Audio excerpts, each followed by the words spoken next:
Symbolické loučení s dolem ČSM na Karvinsku. Připravili ho členové spolku, který udržuje hornické tradice a zvyky. V poslední činné šachtě v regionu za 5 měsíců dobývání uhlí skončí. První uhlí z dolu Československého svazu mládeže, zkráceně ČSM, vyjelo na povrch v roce 1968. Po téměř 6 desetiletích tady těžba postupně končí. Nicméně ke zdejšímu regionu hornictví neodmyslitelně patří. Já osobně to vnímám jako takový folklor místní, tak jak mají třeba na Jižní Moravě kroje, sklípky, jízdy králů, tak k tomu Ostravsku a hlavně Karvinsku ten fortel toho hornictví patří nesmazatelně. Do útrop dolu zamířili členové spolku, kteří se snaží hornické tradice udržovat. Aby se pomyslně rozloučili, byl mezi nimi i 77letý Kazimír Pribula.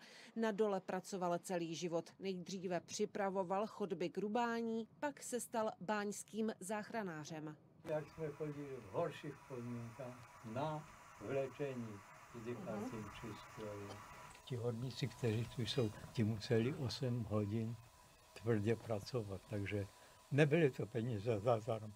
Přestože dobývat uhlí pomáhají stroje, stále se jedná o fyzicky náročnou práci v praštém prostředí s teplotami ke 40 stupňům Celsia a v neustálé tmě. Jsme asi kilometr pod povrchem. Ještě před týdnem tady horníci těžili uhlí.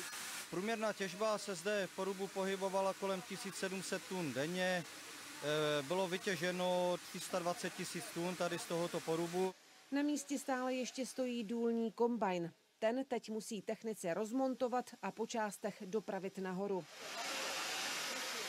Ukázat, jak vypadala práce v dole. To je cílem projektu Pohopark Gabriela. Ten vzniká v budovách bývalého karvinského dolu, který je od roku 2004 zavřený. Máme tak připravovanou takovou simulaci fárání, to znamená, budeme mít skutečnou těžní klec, bude postavena řekněme, nějaké hydraulice a bude simulovat sjezd dolů do šachty. Důl ČSM je nyní jediným činným dolem v ostravsko-karvinském černouhelném revíru. Na začátku roku 2026 bude jeho činnost ukončená.